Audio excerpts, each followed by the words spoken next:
तो भारतीय बाजार में इस वक्त एक अजीब सी कहानी चल रही है।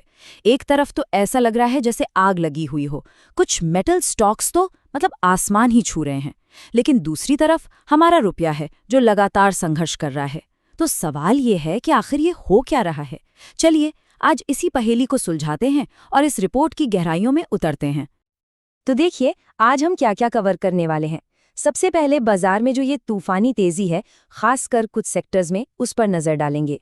फिर हम एक बहुत बड़े विरोधाभास की बात करेंगे, मतलब इकोनॉमी इतनी मजबूत फिर भी रुपया इतना कमजोर क्यों। इसके बाद दुनिया भर में जो खतरे मंडरा रहे हैं उन्हें समझेंगे और आखिर में देखेंगे कि आने वाला बजट इन सब मुश्किलों से हमें बचाने के लिए एक ढाल का काम कैसे कर सकता है। तो चलिए सीधे मुद्दे पर आते हैं। शुरुआत करते हैं मेटल सेक्टर से। यहाँ जो हो रहा है ना, वो बाजार की बाकी कहानी से एकदम अलग है। एक ऐसा असाधारण उछाल देखने को मिल रहा है जो शायद सब कुछ बदल दे। ये नंबर देखिए, 314%। यकीन होता है, सिर्फ 9 महीने के अंदर 314% की बढ़त। ये कहानी है हिंदुस्तान कॉपर की, जो एक बड़ी बिजनेस डील के बाद अपने ऑल टाइम हाई पर पहुंच गया है। ये सिर्फ एक आंकड़ा नहीं है, समझिए ये बाजार की सोच में आए एक भूचाल जैसा है। अब सवाल ये है कि ऐसा हुआ कैसे। देखिए, ये कोई तुक्का या किस्मत का खेल नहीं है, इसे कहते हैं एक परफेक्ट स्टॉर्म। हुआ ये कि कंपनी ने मध्य प्रदेश में एक बहुत बड़ा कॉपर ब्लॉक जीत लिया। बस इसी खबर से स्टॉक में जैसे आग ही लग गई। और सोने पे सुहागा ये हुआ कि ठीक उसी समय दुनिया भर में कॉपर के दाम भी बढ़ रहे थे। ऊपर से निवेशक भी महंगाई से बचने के लिए कमोडिटीज में पैसा लगा रहे थे। तो बस इन सारी वजहों ने मिलकर इस जबरदस्त रैली को हवा दे दी। अच्छा, अगर आपको तांबे की कहानी मजेदार लगी तो जरा चांदी पर नजर डालिए। पिछले सिर्फ 12 महीनों में 250% का उछाल। इसने तो सोने को भी मीलों पीछे छोड़ दिया है। मतलब साफ है, सिर्फ एक मेटल में तेजी नहीं है, बल्कि कीमती धातुओं को लेकर बाजार में एक तरह का पागलपन, एक जुनून सा छाया हुआ है। तो अब सबसे बड़ा सवाल यही है, आखिर हो क्या रहा है? कौन सी ताकत है जो चांदी को इन रिकॉर्ड तोड़ ऊंचाइयों तक पहुंचा रही है? क्या ये सिर्फ एक हवाई बात है या इसके पीछे कोई ठोस वजह भी है? चलिए पता लगाते हैं। तो देखिए, ये जो चांदी की रैली है ना, ये 3 मजबूत पिलर्स पर खड़ी है। पहला पिलर है सेफ हेवन डिमांड। मतलब दुनिया भर में इतनी टेंशन है, इतनी अनिश्चितता है कि लोग सोने चांदी जैसी सुरक्षित चीजों में पैसा लगा रहे हैं। दूसरा पिलर है इसकी इंडस्ट्रियल डिमांड। चांदी सिर्फ गहनों में काम नहीं आती, ये सोलर पैनल्स, इलेक्ट्रिक गाड़ियों और एआई इंफ्रास्ट्रक्चर के लिए भी बेहद जरूरी है। और तीसरा पिलर, वो है मॉनेटरी पॉलिसी। जब अमेरिका में फेडरल रिजर्व की नीतियों को लेकर शक होता है और डॉलर कमजोर पड़ता है, तो चांदी जैसी चीजों को होल्ड करना ज्यादा फायदेमंद हो जाता है। अब इस बदलाव की तेजी का अंदाजा लगाना है तो बस ये समझिए, करीब 1 साल पहले आप 1 किलो सोना देकर 110 किलो चांदी खरीद सकते थे, और आज आपको सिर्फ 47 किलो मिलेगी। मतलब चांदी सोने के मुकाबले इतनी तेज दौड़ी है कि पिछले 1 दशक में ये सबसे महंगी हो गई है। ये कोई छोटा मोटा बदलाव नहीं, ये एक असाधारण शिफ्ट है। लेकिन कहानी का एक दूसरा पहलू भी है, एक चेतावनी। ऐसा नहीं है कि हर कोई इस तेजी से खुश है। कुछ बड़े एनालिस्ट्स अब खतरे की घंटी बजा रहे हैं। उनका साफ कहना है कि ये एक क्लासिक बबल है, एक सट्टेबाजी का गुब्बारा। इसे कौन चला रहा है?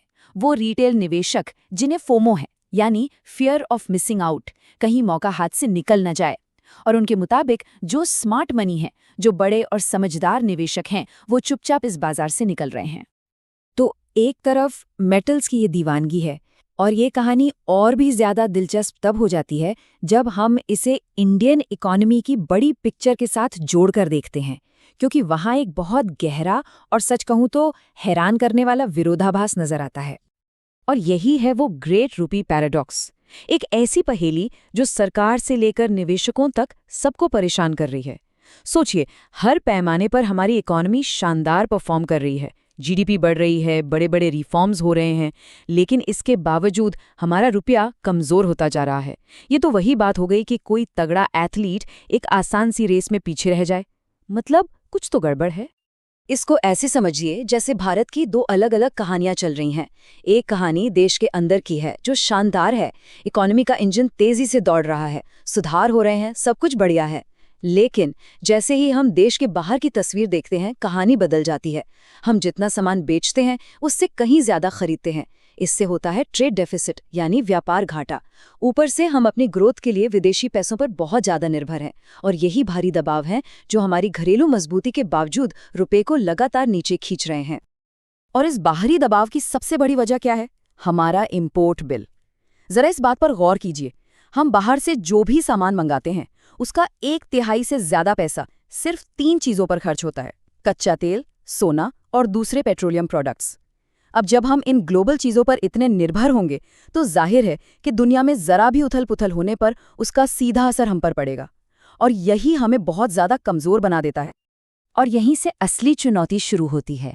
भारत की जो ये घरेलू मजबूती है, उसकी असली परीक्षा अब एक ऐसे ग्लोबल माहौल में हो रही है जो हर गुजरते दिन के साथ और ज्यादा अनिश्चित और ज्यादा खतरनाक होता जा रहा है। सरकार का अपना इकोनॉमिक सर्वे आगे के लिए 3 रास्ते बताता है, और सच कहूं तो इनमें से कोई भी बहुत अच्छा नहीं है। लगभग 40 से 45% चांस है मैनेज्ड डिसऑर्डर का, मतलब दुनिया में हल्की फुल्की उथल-पुथल चलती रहेगी और सरकारें उसे मैनेज करती रहेंगी। उतना ही चांस डिसऑर्डरली ब्रेकडाउन का भी है, जहां देशों की दुश्मनी बढ़ेगी, व्यापार पर बैन लगेंगे, सप्लाई चेन टूट जाएगी। और फिर एक तीसरा सिनेरियो है जिसके 10 से 20% चांस है, और ये सबसे डरावना है, एक सिस्टेमिक शॉक, जहां फाइनेंस, टेक्नोलॉजी और जियोपॉलिटिक्स का तनाव मिलकर 2008 के संकट से भी बड़ा संकट खड़ा कर सकता है। अब जब दुनिया का माहौल इतना खतरनाक हो तो जाहिर है कि आने वाला राष्ट्रीय बजट सिर्फ हिसाब किताब का लेखा जोखा नहीं हो सकता। इसे एक ढाल की तरह तैयार किया जा रहा है ताकि इन बाहरी तूफानों से देश को बचाया जा सके। तो सवाल ये है कि ये ढाल है क्या?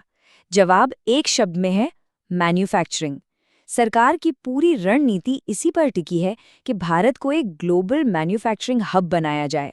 मकसद साफ है, हमें दूसरे देशों से सामान मंगाने की जरूरत कम पड़े और हमारी अर्थव्यवस्था इतनी मजबूत हो जाए कि वो दुनिया के झटकों को सह सके, ना कि उनसे डरकर भागे। तो अब आते हैं मुद्दे की बात पर। एक इन्वेस्टर के तौर पर इसका क्या मतलब है? देखिए, एक्सपर्ट्स की राय बटी हुई है। स्टॉक्स यानी इक्विटीज को लेकर वो थोड़ा संभल कर चल रहे हैं। इसे न्यूट्रल स्टांस कहते हैं। मतलब उम्मीद तो है, लेकिन सब कुछ इस बात पर निर्भर करेगा कि बजट के बाद सुधार कैसे होते हैं। वहीं दूसरी तरफ बॉन्ड्स को लेकर वो काफी बुलिश हैं। इसे ओवरवेट कहते हैं। वजह, सरकार अपने खर्चों पर कंट्रोल कर रही है, कर्ज कम हो रहा है, और ये सारी बातें बॉन्ड्स के लिए बहुत अच्छी खबर है। इसीलिए उन्हें ज्यादा सुरक्षित माना जा रहा है। और यहीं आकर हम इस पूरी बातचीत के सबसे बड़े सवाल पर रुक जाते हैं। क्या सिर्फ घरेलू मैन्युफैक्चरिंग पर जोर देकर भारत खुद को इस उथल-पुथल भरी दुनिया के जोखिमों से सच में बचा सकता है? आज के दौर में जब हर देश एक दूसरे से इतना जुड़ा हुआ है, क्या सिर्फ अपने घर को ठीक करने की रणनीति काफी होगी?